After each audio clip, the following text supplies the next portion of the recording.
Hello everyone and welcome to the Blaise XPerience. Today we are talking some more Sea of Thieves. In this episode we're going to get into a lot of how you do a fort. I know in previous episodes we mentioned some fort tactics.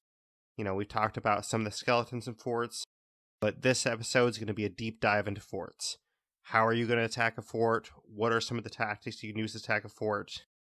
And basically, if you're a new player, this should help you actually get through a fort and survive. If you're a seasoned player, a lot of this information might be already known to you, but you might pick up some tidbits that you didn't really think of, or you didn't actually see it from that angle in previous encounters. Maybe it'll be some new angles for you to try. Also, we're going to talk about some of the news since the last episode. We'll get into that more in a bit, but there's been a new developer update, and we'll talk about things like that.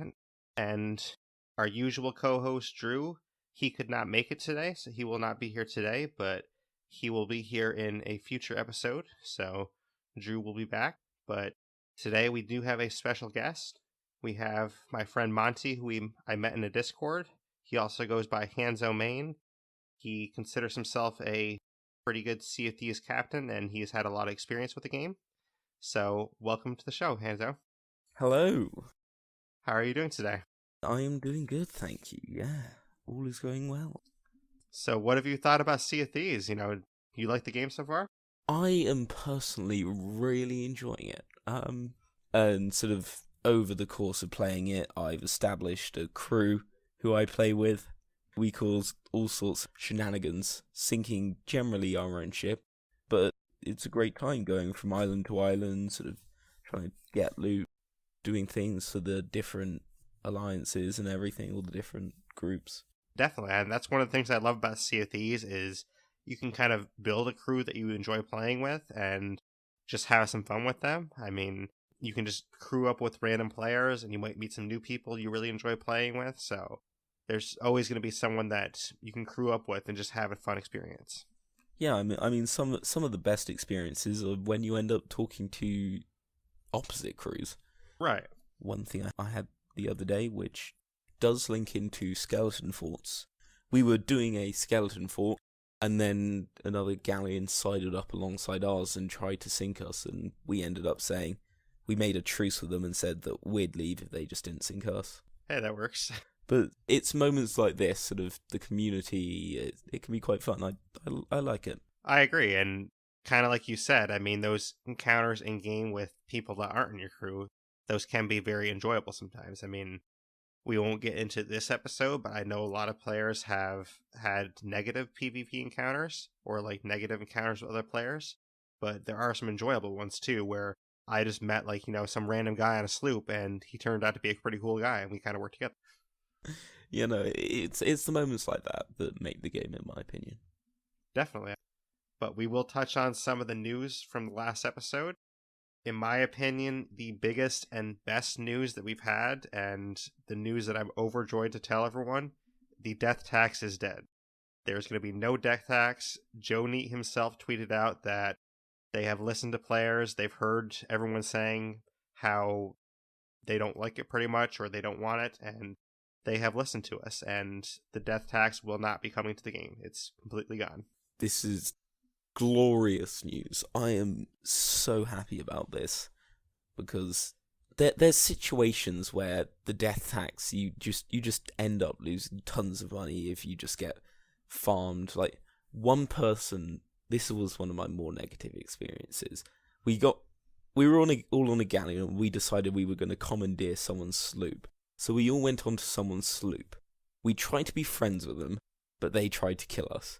So we just had to keep killing them over and over for about an hour, and they just wouldn't stop killing us even though we tried to make friends with them. But situations like that, where people just board your ship and kill you over and over, you're just going to lose so much money with a death tax. And well, I will say, in their defense, they did say that the PvP elements wasn't going to apply the death tax, so in those situations you wouldn't have gotten taxed, but you would have gotten taxed. Like, say we're talking a lot about forts today. If you fought in a fort and you died like 5 or 6 times in that one fort battle, then you would have got taxed a lot for that. So I am glad they're just mixing it all together. No, I'm with you there. Sort of it's particularly with forts where with forts, if all of your crew dies, then the fort resets. And that can be a pain if you're towards the end of the fort. So if you have things like these taxes or sort of things that decrease your health or things, just anything like that, then that can really make you suffer at forts, and Right, definitely. it can just be a pain.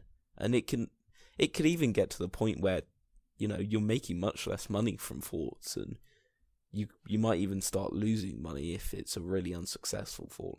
Well, and part of the bigger problem with the death tax, in my opinion, was it just takes away some of the fun of the game, because some of the fun of the game is like, let me shoot myself out of a cannon and see what happens, or let me like jump off this cliff and go attack a shark, or it just takes away some of the fun aspects of the game, because if you have to worry about, oh, I'm going to lose some gold if I die, like that takes away some of the just enjoyable experiences you're going to have. Yeah, you can be a bit more gung-ho with the game, Right. but with a death tax, you lose that. Exactly. Players would be more cautious, and then you wouldn't have all those experiences to talk about, because you might not jump off the cliff. You might not shoot yourself out of a cannon because you're like, oh, well, maybe I'm going to die. I can't do that now. Yeah, no. Every time we're at a big island, I always aim the cannon for the highest point and try and launch myself at the top of the island, just to see if I can do it. Yeah, why not? And if I had to worry about money, then I'm not going to do it, because chances are I'm going to lose out by doing it. But, since I don't have to worry about that at the moment, it's just some fun to have at islands and things like that. Definitely, it's a lot of fun. Shooting yourself out of a cannon is an enjoyable experience in itself. I mean, one of my friends actually shared a video with us that he shot himself out of a cannon and landed on a cliff where there's a chest. And it's like, wow, that's really cool. I mean, one hilarious trick one of my crew members did on me. He told me that there was a glitch with the cannon, that if we both got in at the same time, then it would shoot us backwards. So I got in the cannon, and he then fired it and shot me out into the middle of the sea. That's funny. Completely tricked me. And it's great fun, but if you have to worry about losing tons of money from that, right, exactly, you're not going to do things like that. Because you get eaten by a shark or something, so... Yeah, exactly. So definitely want to say thank you to Rare for listening to us. We really appreciate, I think I speak for most players. I mean, I'm sure there's somebody that liked the death tax, but I don't know who that was. But definitely thank you so much for getting rid of the death tax. I mean, it's very appreciated, and I think this is a good opportunity to just say everyone that's having like issues with the game or negative feelings about the game, I think this shows that Rare really wants us to work. Like, this is a great example to show that Rare is really trying to make this the best experience it can be for the players, and they're really trying to listen to the community. So, let's try not to give them a hard time. I mean, I know there's some issues with the game that we're talking about, but they're doing their best, and they're trying to make the game the best that it can be. That is one thing that Rare has done really well, sort of just over the course of the betas and everything, is listen to the community and take on board what people are saying. Definitely, and I appreciate that so much, because there's a lot of game companies that would not listen at all, and you have to beat them over the head with it, and they still won't listen, so... It's really refreshing to see this from the game developer, and it's nice. I agree. But speaking a little bit more of the developers, they did release an update video talking about some of the issues they're working on next. So, just touching on those issues broadly before we dig into them as a whole, the 4 main issues they touched on were player access, delayed achievements, player rewards being delayed, and some isolated instances where characters got overwritten.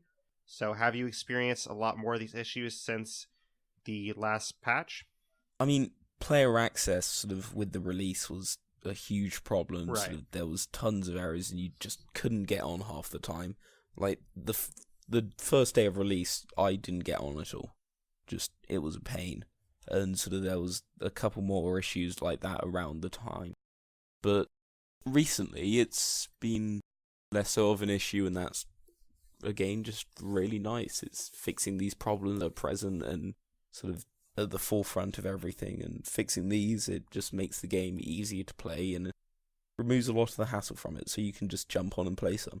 Definitely. I think they've done a great job fixing this so far, because they had a couple of maintenance windows. They had one, I think, the Thursday after the game was released, the Saturday, and then as we're recording this on Tuesday the 27th, they had another maintenance window today. And in those maintenance windows, they definitely did a lot to fix the experience, because For example, in the last developer update they had, the top issue that they were trying to fix was player access. That is now kind of like third on their list because the player access seems to have gotten so much better where it's not really an issue anymore. They did mention in the video that there were still some issues on Friday with player access, but since then the weekend went very smooth and they haven't really seen a lot of issues since, so they're trying to make sure that's streamlined perfectly, but it seems like player access is really not much of an issue anymore. You know, and that is sort of one of the things I like about Sea of Thieves. You don't need to choose about joining servers or any of that. You just choose which boat you want to go on, and then you're into the game. Right. And it's sort of just easy to jump on and play. It's nice. Which I do want to remind players, too. It's not available yet, but private matches are definitely coming. So if you want to play with your friends, like say you and I were in a 4-man galleon and one of our friends jumps off. If we have another friend that wants to jump on with us, we will be able to have a private match and just invite that player instead of getting a random player. So that is coming. So I just want to remind players of that you will be able to do that soon. It's just not available yet. I was not aware of this. Yeah. That is very interesting to hear. I think it's definitely a great improvement because obviously there are those situations that I mentioned that it is kind of frustrating when a random player jumps in your crew and you don't really want to be mean to them because it's not like you're trying to not have them play with you, but you just had someone that you wanted to take that spot already. So it's kind of a bad situation for both parties. Yeah, no, that's really good because often what you have to do is you just put them in the brig until they leave the game. And you don't want to do it. You don't want to be that guy, right. But, otherwise your friend can't play. So what other choice do you have? Right, exactly. Like, that's a lot of where the brig gets abused, I think. I mean, some players just abuse it just because, probably, but I think a lot of players are abusing it because they, there were issues where you didn't want the fourth player, and then they introduced the 3-man galleon, which did solve some of those issues, but there's still issues, like I mentioned, where, say I have 4 friends, and one of them is going to be on in an hour. Okay, well, let's make a 4-man galleon and just leave that spot empty. You can do that when the private match comes out. And then when your friend comes on in an hour, they can actually just jump right into the galleon. And then you won't have to worry about it. Yeah, I like that. That's good. And then if you still want to find random players, you don't have to make it private. I think it's definitely going to improve the overall aspects of the game. So I think for anyone that is still waiting for that, just, hold tight a little bit longer. I don't know when it's coming exactly, but they did say the last time I heard soon after launch. So I don't know when soon means. Maybe it's in, a couple weeks or who knows. But soon after launch is good enough for me. I'm just glad it's coming. I think they were also meant to be adding a 4th alliance sort of group shortly after launch. So hopefully that's on the way fairly soon. Yeah, there's been a lot of teases and rumors about a fishing alliance, basically, fishing faction. It's never been officially confirmed as far as I've seen, but there's been a lot of teases where, people think, oh, maybe it's fishing, or somebody will say fishing and people read into it a lot. So I definitely don't want to say it's confirmed because I haven't seen that yet, but that is what is rumored to be the 4th one coming. That's quite nice. Sort of can't remember where I saw it now, but sort of someone was talking about, it's Sea of Thieves. You're spending all your time on a boat, but you can't fish. Right. And sort of having that addition would be pretty cool because otherwise, there's not tons to do on the boat. One thing we've taken to doing recently is we all disable our game HUD and then we play hide and seek on the boat. That sounds kind of fun. No, you set the boat in the direction you need to go, then you guys just play hide and seek, and that's quite fun.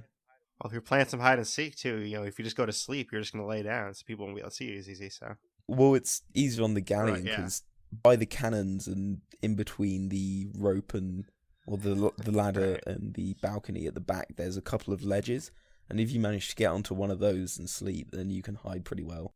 Or if you can get onto the sails, sort of things like that. Sort of those are quite good places. So if you want something extra to do in Sea of Thieves, maybe you can play some hide and seek. You heard it here first. There you go.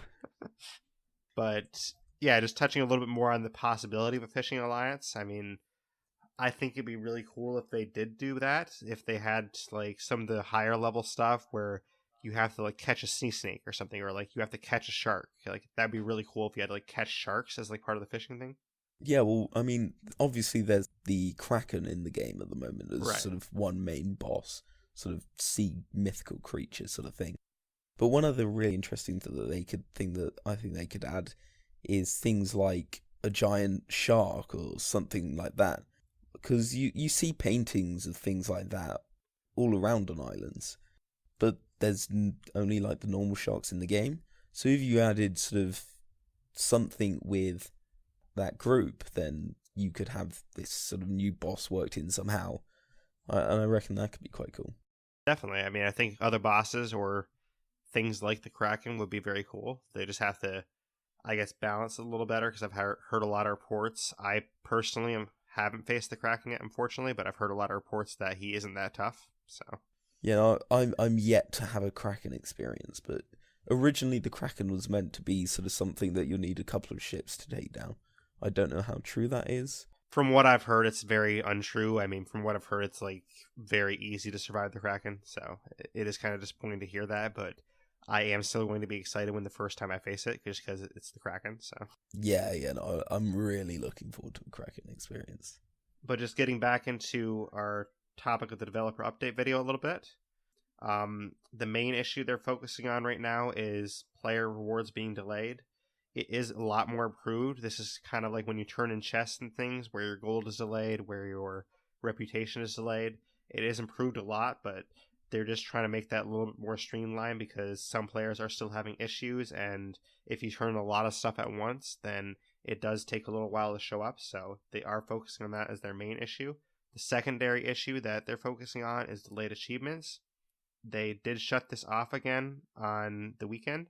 So on the weekend, you couldn't actually earn your achievements because they shut it off, but they want to let everyone know that it's still stored in their servers. So say you met the requirements for an achievement, it will still be stored in their servers.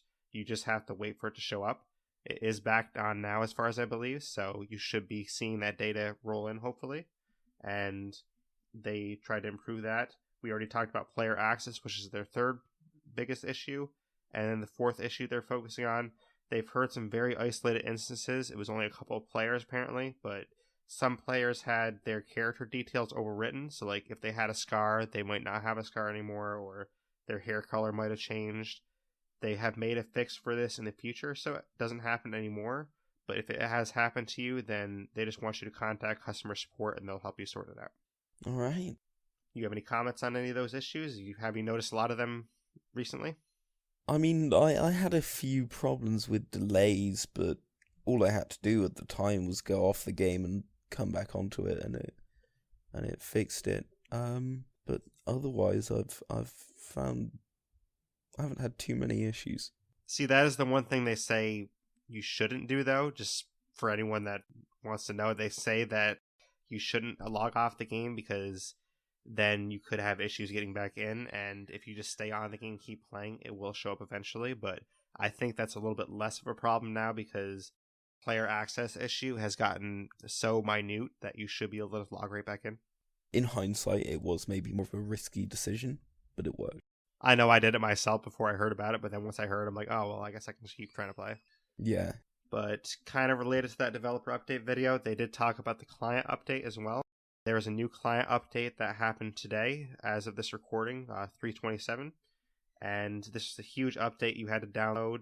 It was a 9 gigabyte update on Xbox One S, and it was 19 on PC and Xbox One X. So it was a very big update. Basically, they said this is supposed to fix a lot of the bugs and issues that were happening and really improve the overall experience of the game.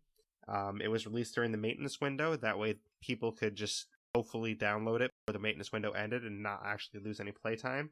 But the reason why it was so big, they said, is essentially they wanted to get it out faster to players, because if they didn't do it this way with a huge update, then they'd have to break it down to a lot more like bite-sized chunks, and they'd have to say, okay, here's a little patch, here's a little patch, here's a little patch, and you'd have to keep updating with little patches. They wanted to just knock out everything in one shot and get it to the players as fast as possible. Yeah, I mean, I haven't done it yet, but sort of from playing games that also sort of do this thing, it's quite nice sort of just having to do it every now and then than every day having to update it, right, having to change it, and then it's just, you lose a bunch of game time every day because you're just constantly updating it. Exactly. But with these fewer updates, then you don't lose as much. Right, which hopefully, since this update was so big, that means that in the future we won't have to do many more, but I guess we'll have to wait and see. But they said it's supposed to fix a lot of issues. I didn't get much playtime in since the client update. I only got maybe like an hour to 2 hours tops since the client update, so I didn't get a ton of time to really try it and see if there were any improvements. I mean, I didn't notice any issues with lag or like access or delayed achievements, anything like that. So I didn't notice any issues personally, but it was such a short amount of time that I can't say for sure if there are still issues. The one thing I did notice that seemed odd to me, I mean, again, I only play it for 1 to 2 hours, so it could just be, I just had a bad string of luck, but I did notice that we were doing some merchant stuff and there weren't a lot of animals spawning. So I don't know if they reduced the spawn rate of animals in this client update or if I was just having a bad string of luck. Maybe I was having a bad string of luck, but I do want to mention that to players that perhaps there's less chance of animal spawning now. I don't know. Yeah, well, I'm not a massive fan of sort of merchant aligning quests. I often find that they take a lot of time and you don't get much from them.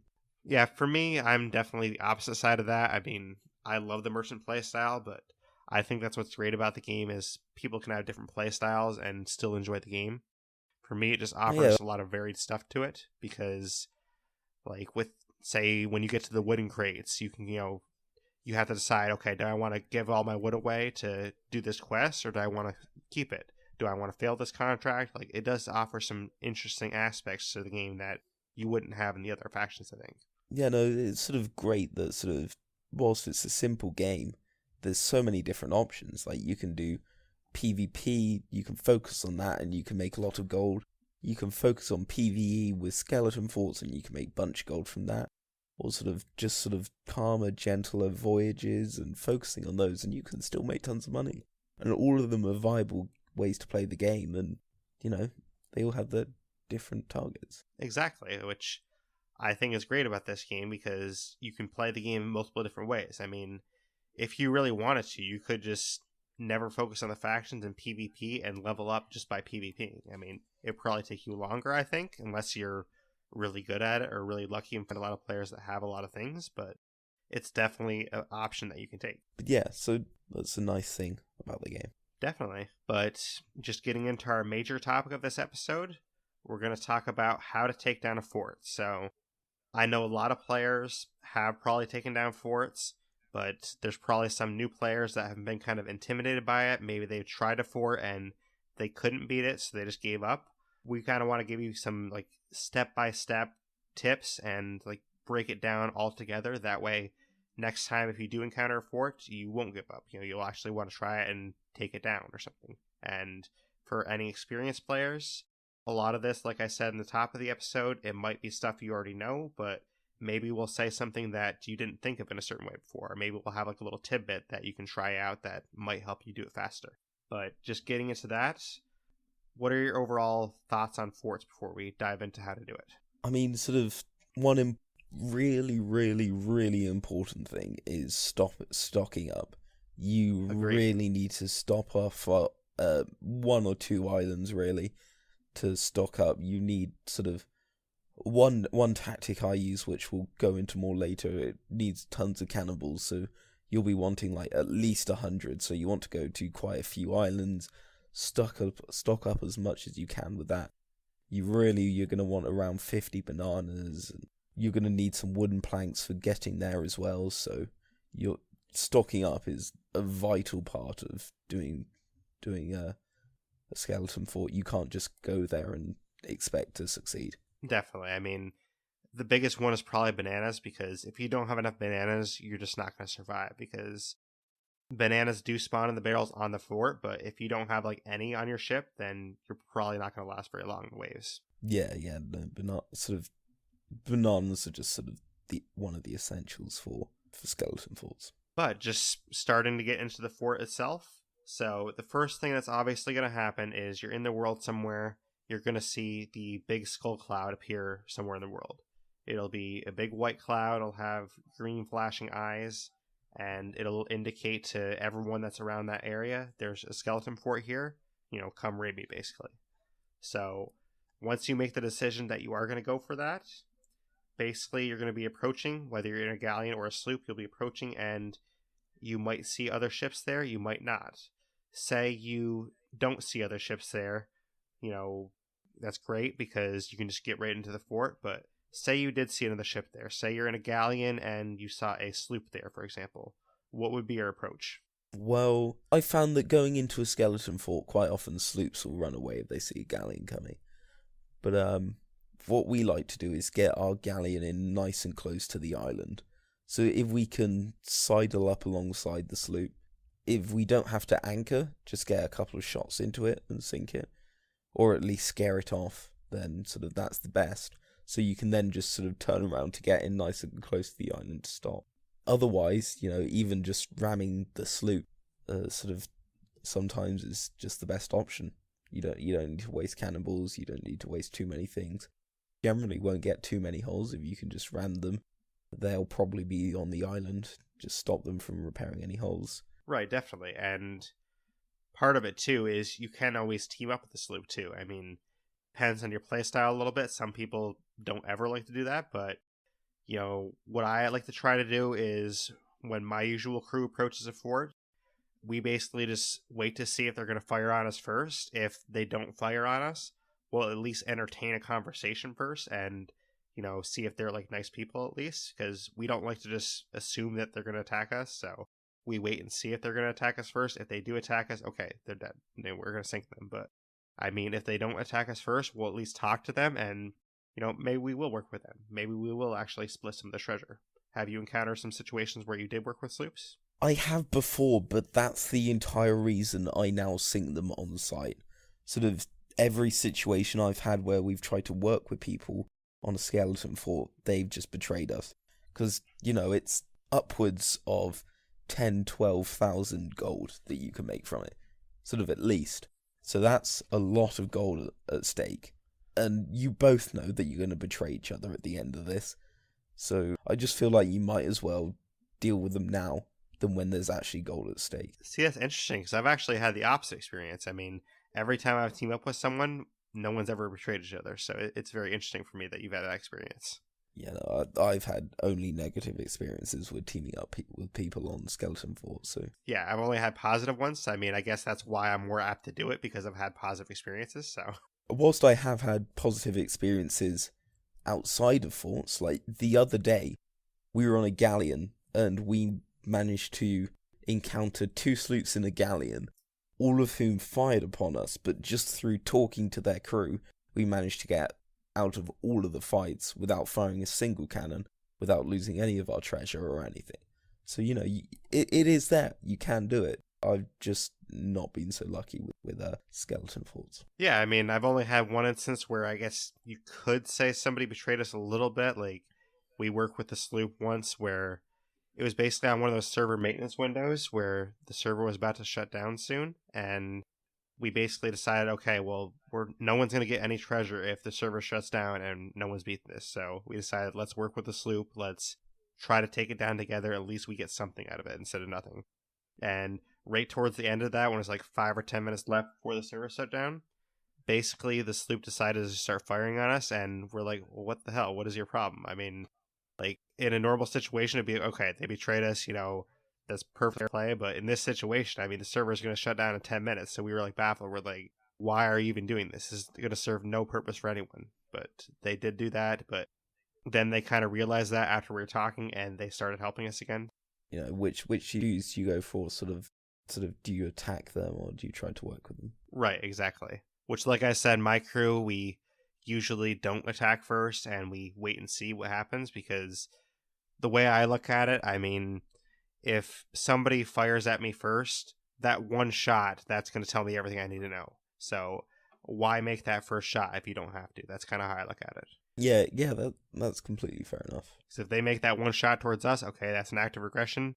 We're going right at you. But if they don't make that shot, I at least want to give them the chance to talk to them, and maybe they're going to be working with us, maybe they won't, but I at least want to give players that chance. That's how I look at it. Yeah, no, I get that.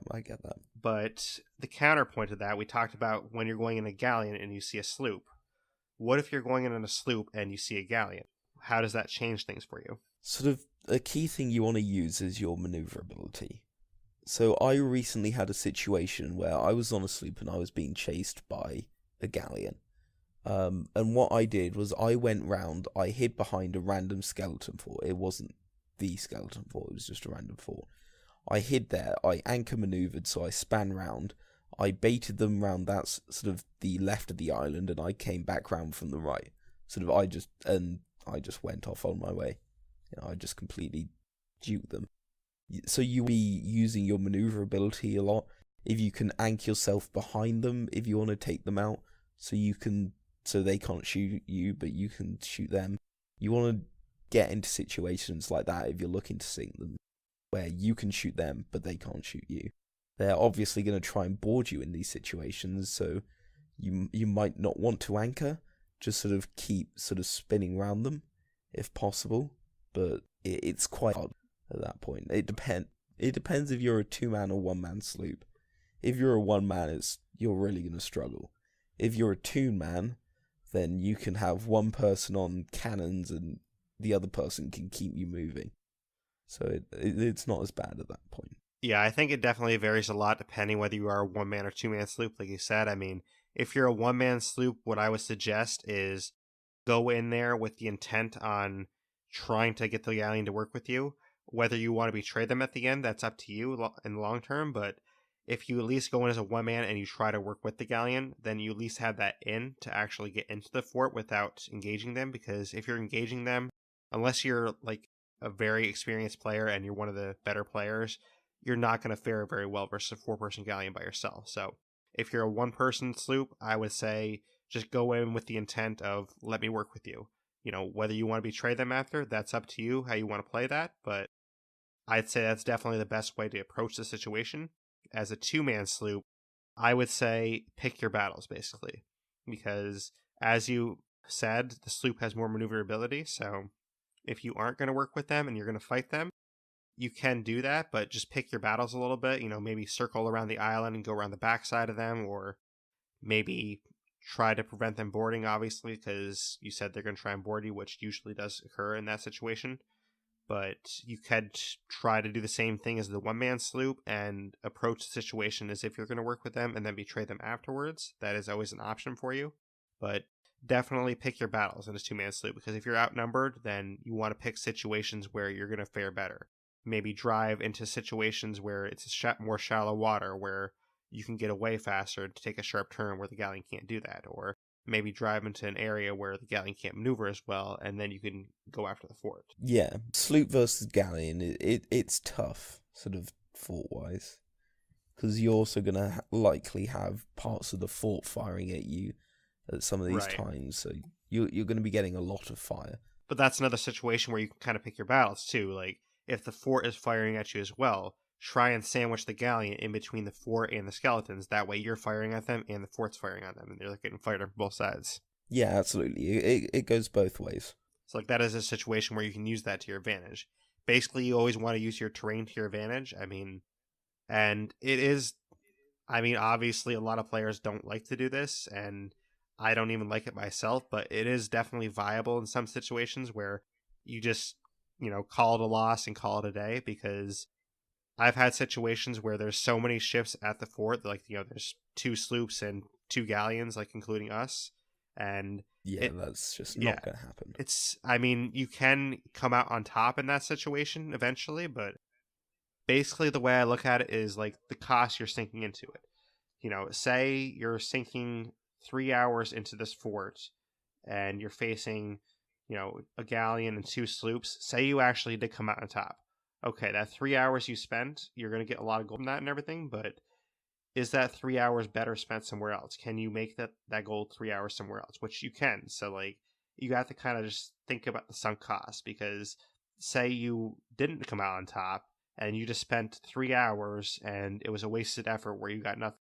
Yes, it's going to be a fun experience for you still, and you're going to have some great memories from that, but it's also going to sting a lot that you spent 3 hours and you got absolutely nothing from it. Yeah, well, that is one thing with forts. They can be quite draining, because you really need to focus on them. Sort of, it's all your concentration, and that's hard concentration for maybe 2-3 hours, and that's really tiring, and that can make the game just sort of slightly too much, which is why at times it's better to just do voyages than skull forts. So it's know when to do them, because sort of voyages and stuff, they can just be therapeutic and relaxing, whereas skull forts, they can be quite draining because you do need to concentrate. Right, exactly. So basically, when you approach it, just kind of assess your situation a little bit and figure out, okay, there's 3 ships here already. Do I really want to,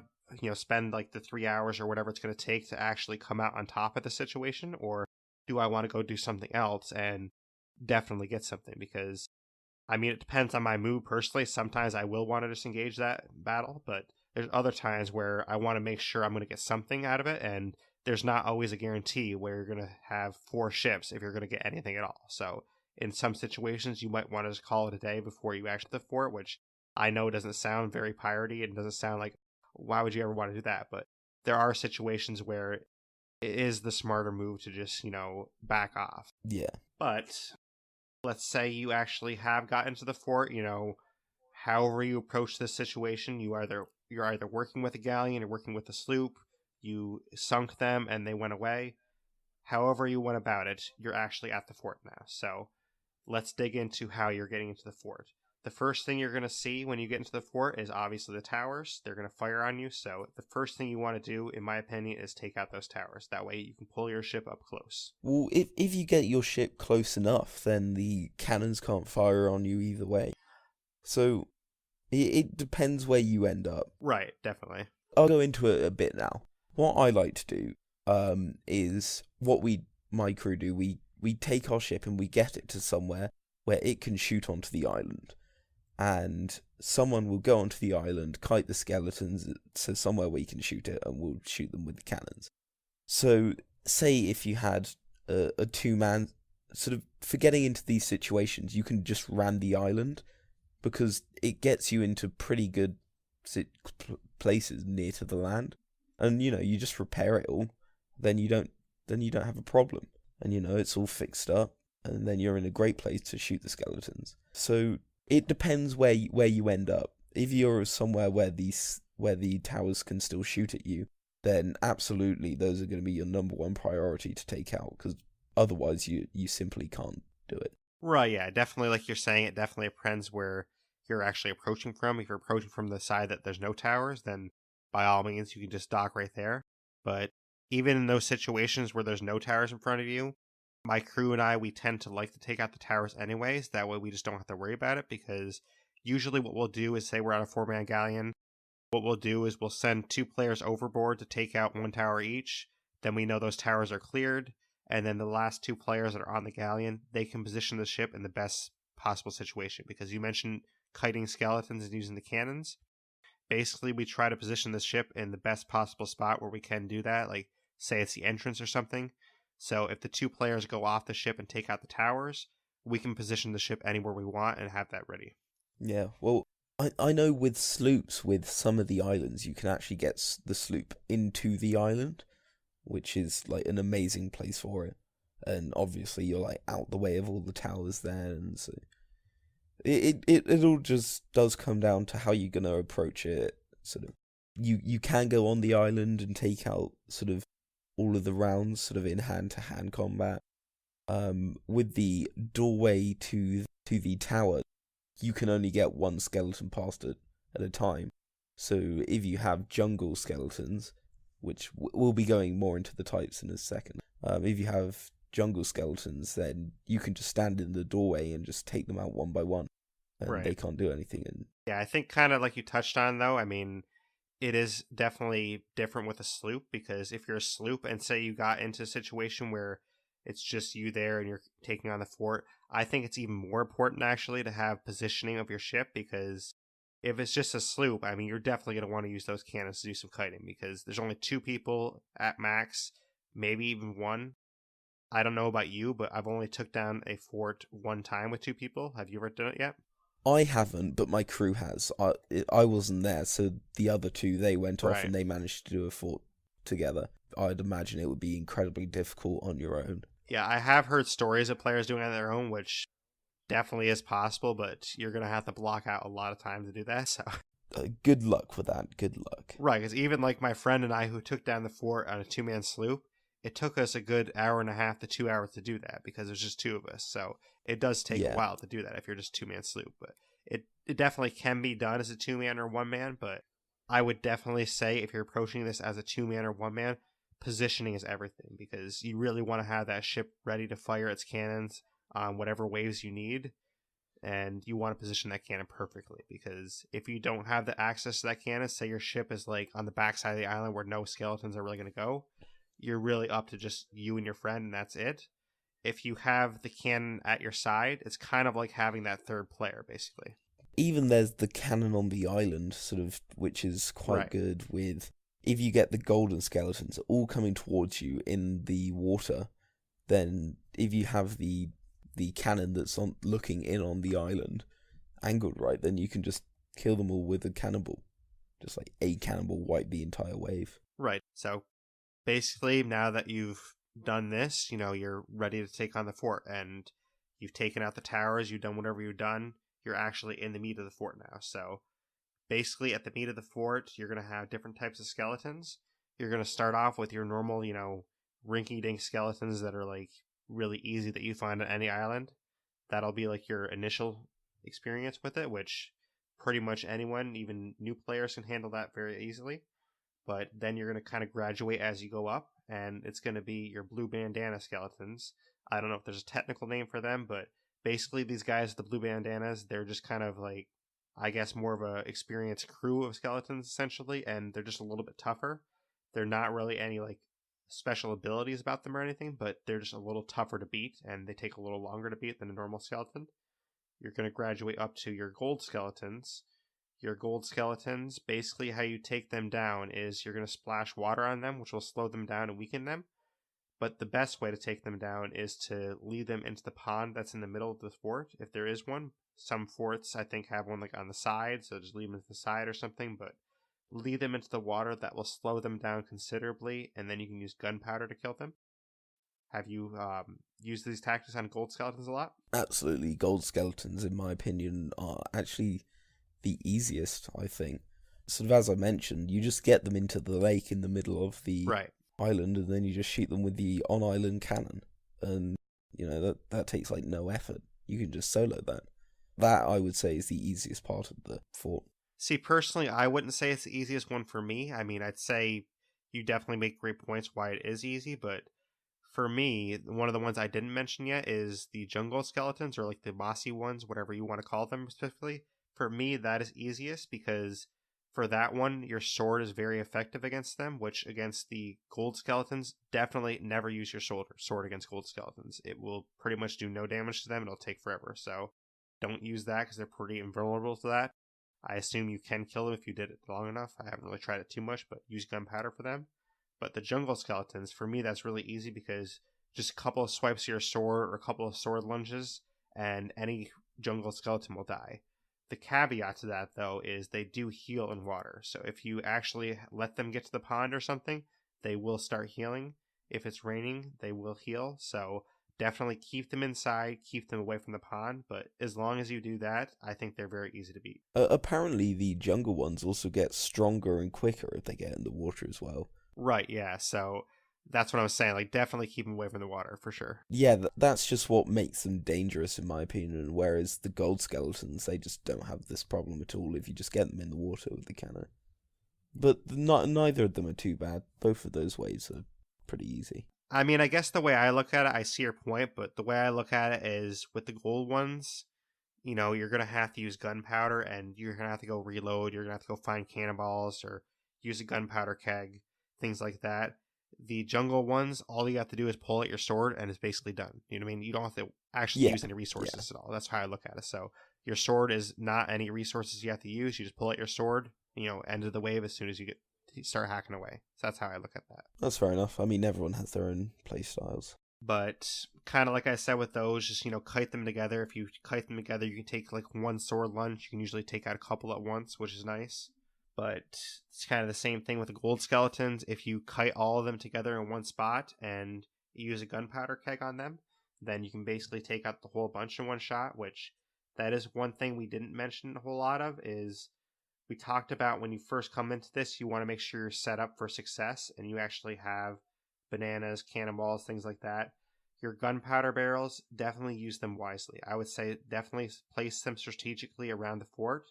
Maybe place one on the rock in the middle of the fort, maybe place one at the entrance, things like that. That way there's points where you can actually kite skeletons together, and if you're getting overwhelmed, just blow the barrel. Yeah, I mean, the one thing to be wary of is that also the skeletons can accidentally detonate them in crossfire as well. Right, which does suck, but I mean, I think they're more useful than they're not, because worst case scenario, they're going to kill you and you just come back anyways. But best case scenario, you kill like 5 of them at once. Something. Yeah, I mean, either way, you're probably going to kill a few of them with it, so. Right. And along those same lines, definitely make sure you know where your bananas are. Figure out where the banana barrels are. Know, okay, here's where I go if I need health. And know where your ammo crate is. It's usually in the same spot in most forts, up in one of the towers a little bit, but like on a pathway.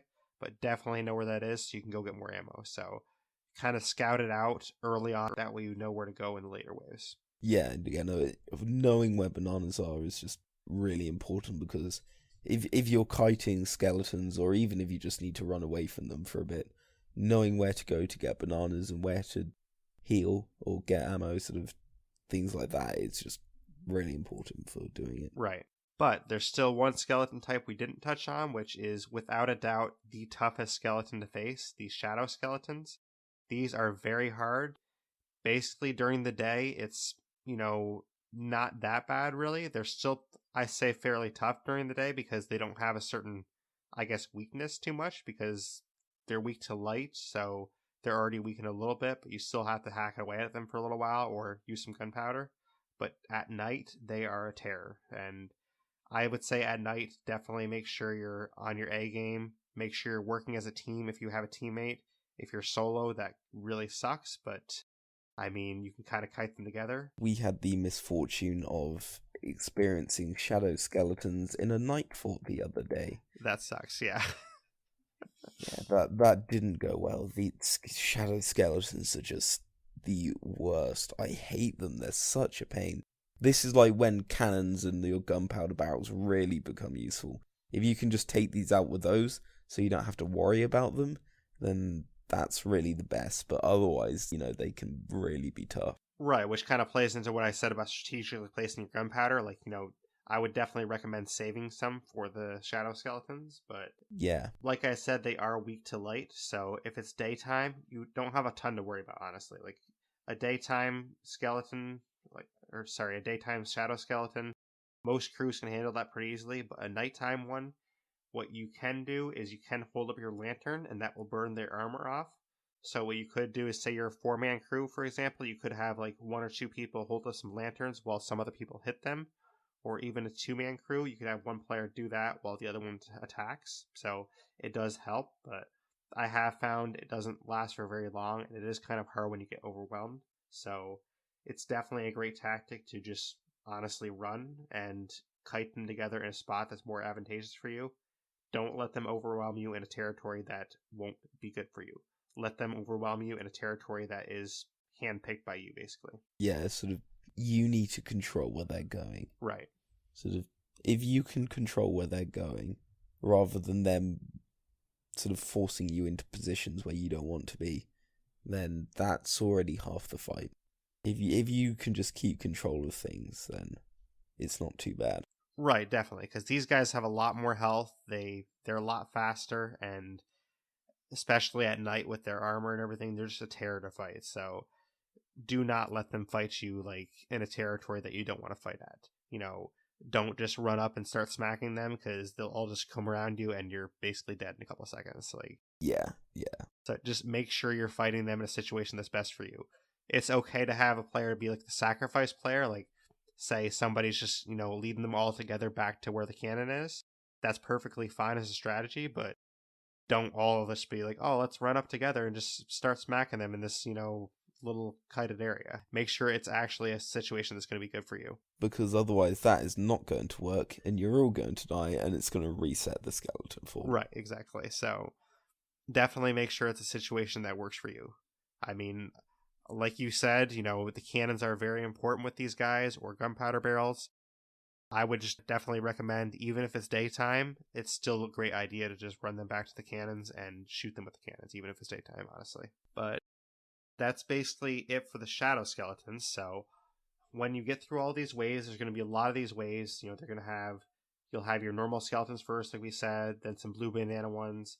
It'll switch between the other ones. It'll maybe be gold for a wave. It'll be shadow for a next wave. Maybe it'll be gold again, and then some jungle ones. I think it varies.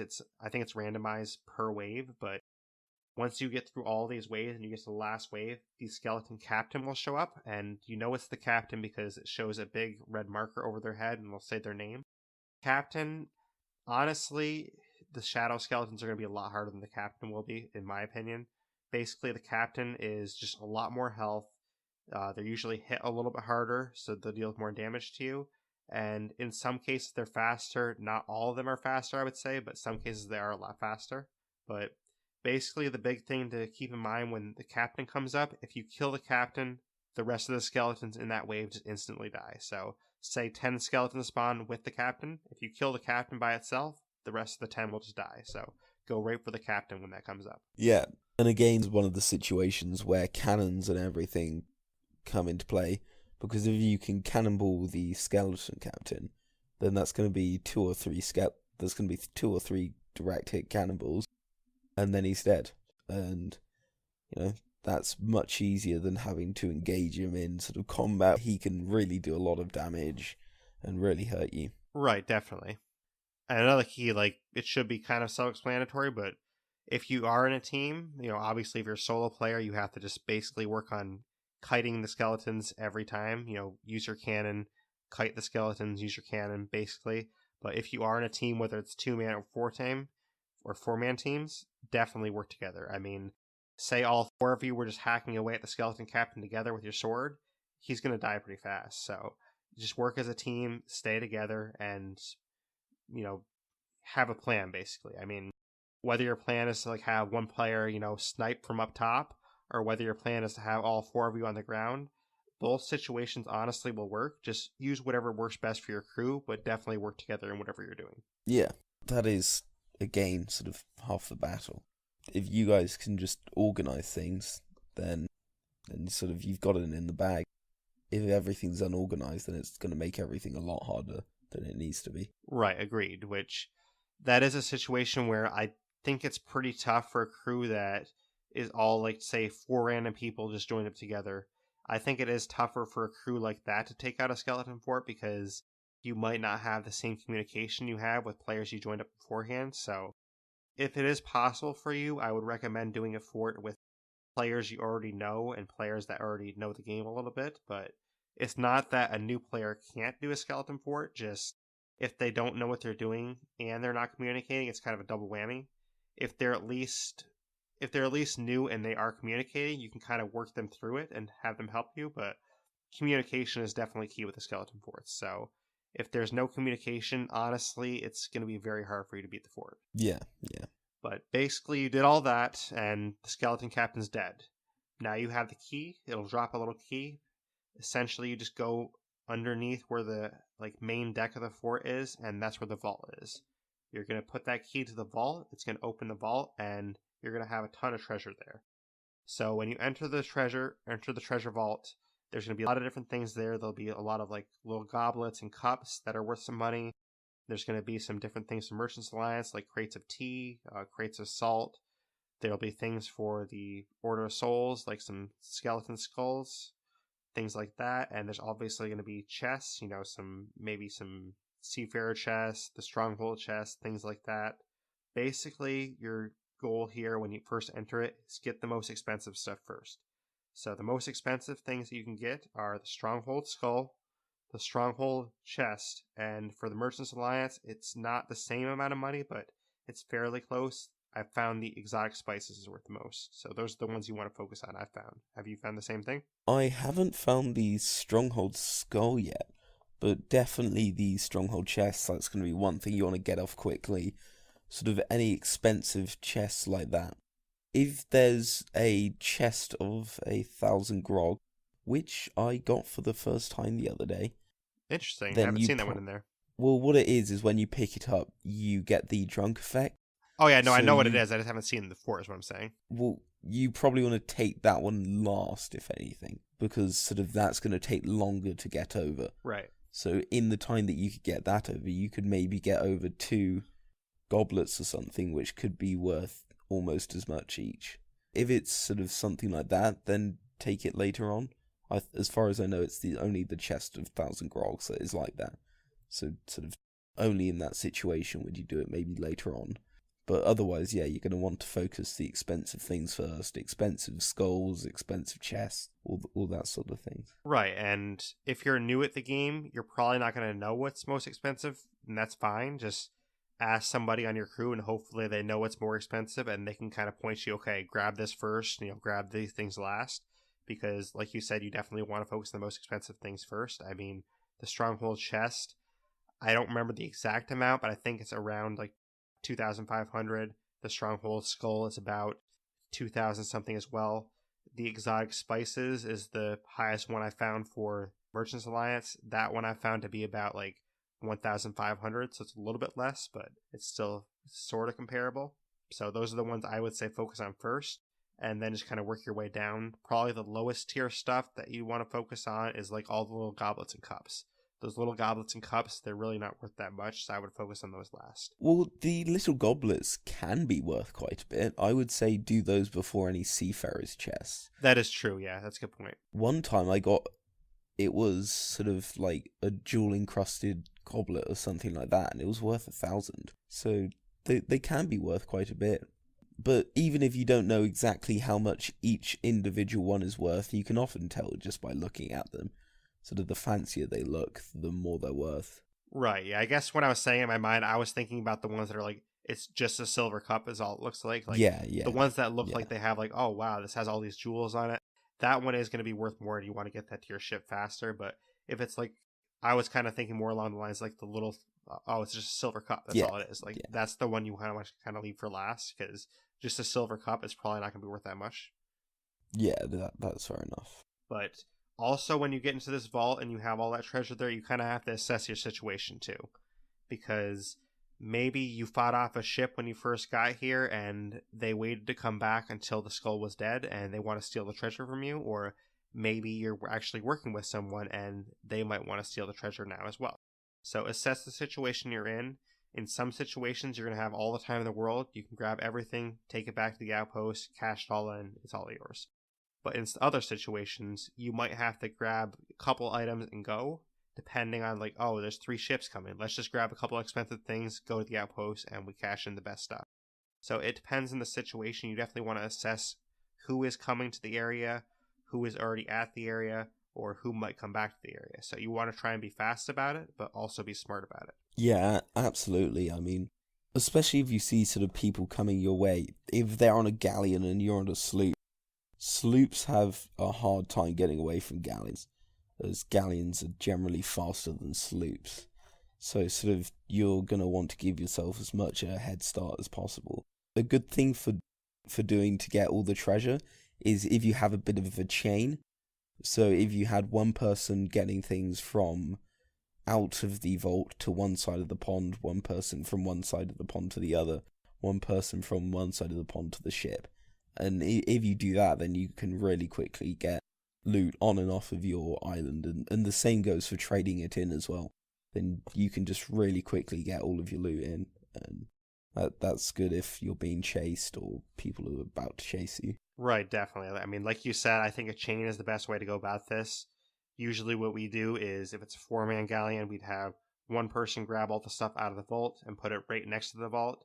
And then we have like 2 people just take it from that spot back to the ship. That way we know everything's clear from the vault. And I would definitely recommend, though, having at least one person as a lookout if you have the bodies. I mean, if you have a 2-man sloop where you're by yourself, you can't really afford to do that much. But if you have a 4-man galleon, I would definitely recommend putting one person on lookout duty just to make sure someone doesn't come up and sneak behind you. Yeah, absolutely. I mean, after all that work, it would definitely suck to have someone just sneak up on the other side of the island and steal a bunch of shit from you or steal it all from you. So yeah, that's going to hurt, given, as I mentioned, you can make easily upwards of 12,000 Like, Exactly. sort of, we've made 20,000 from one before. That's a lot of gold. If you do 4 of those, then that's already, you can buy one of the ship cosmetic items. Sort of a new sail or a new hull, and those are really expensive. So Right, which all the more reason for a lookout. Because, I mean, if you don't have a lookout and somebody sneaks up on you, you're going to feel very foolish for not having a lookout. So definitely have someone looking out and making sure that there's no one coming. And if there is someone coming, then you can actually communicate about that with your team and how you want to handle that. So it's definitely good to have that. And also, like you said, basically this is a good way to level up. I mean, you get like 13 grand in gold if you cash it all in. So this is a great way to level up with all 3 trade companies. So if you're having trouble leveling up those, definitely hit up some forts. But just keep in mind that a lot of people do know this now. So a lot of people are probably going to have the same idea you have, and you're going to enter situations where you're going to find other ships there. yeah, in the last beta when it was first added, skeleton forts were really tough. So much tougher than they are now. They were near impossible. And so when they first came out, everyone was still afraid of them, because they were like, oh, it's still going to be really hard. I don't want to do that. And because of this, you didn't really have problems with other ships. And one skeleton fort we did in literally like 5 minutes. We just rolled it and then made 12k. But sort of since then, people have learned this and they've become more popular. So you do have to keep an eye out for ships, sort of throughout the whole thing, pretty much. Just every now and then, just make sure that there's no one coming your way. See, that's interesting to me, actually, because, again, I had a different experience in the final beta. I mean, I noticed a lot of people saying how hard it was and everything, but honestly, in the final beta, like, I only did, I think, 2 of them, but my crew found it pretty easy. Again, maybe that's because people were so fearful of it that we didn't really encounter a lot of other ships there, so maybe that's why it was a little easier for us, but I mean, in the final beta, I didn't have a lot of problems with it, and I'd say now it's a little bit harder because a lot more ships go there. So I guess it depends on your experience. Yeah, more variation. But that is kind of the thing with this thing. I mean, everything all depends on your experience. You could have a really hard time with something that someone else might find very easy. It just depends on the experience that you personally have, which is one of the nice things about Sea of Thieves is that these experiences are so varied that each person has a different experience each time. But yeah, it's these variations, and you can choose to go for skeleton forts. They can bring in the money if you successfully do them. If you manage to get past all the obstacles in your way, then they can really be worth it. Definitely. So do you have any other comments about skeleton forts you want to add for players? Any other last minute tips? Not off the top of my head, no. Yeah, I don't think I really have any either. I mean, I think we pretty much covered step by step what you're going to do and, the situations you might encounter. So hopefully this helps some newer players with actually taking on skeleton forts. And if you're an experienced player, hopefully this helps you with learning some new tips you didn't know about, or maybe some like different ways of thinking about things that you didn't think of before. Yeah, absolutely. I hope this was sort of beneficial to everyone. But that's pretty much all we have for the skeleton forts and what we have for today. So I want to thank you very much, Monty, for coming on. It's been a pleasure to have you here. So thank you very much for joining us today. You're welcome, and once again, thanks for having me. I think it was a great episode, and if people want to find you, where can they find you or contact you if they want to hear more about skeleton forts? They can find me on Xbox as DeReck, spaces between all of those words, no capitals. On there, I have a Sea of Thieves community, which I admin and I run, and that's sort of for everyone for finding different crews, and just generally, if you're getting into the game, then you can find people to play with on there. So yeah, you can find me on there. And as for me, you can find me on Twitter at Derreck Blaise, or you can find me via email, d.blaise89@gmail.com. Those are the 2 main ways to find me. And in terms of the podcast, if you're listening to this, you can either listen to on iTunes, Stitcher, Google Play, a bunch of different methods. You can also just Google it and find it that way, but there's a bunch of different methods to find the podcast, so leave us some feedback, however you want to do that, and just let us know what you liked about the podcast, what you didn't like, but just give us some feedback, and it'll be very much appreciated. So thank you so much for listening, and thank you again, Monty, for joining us today.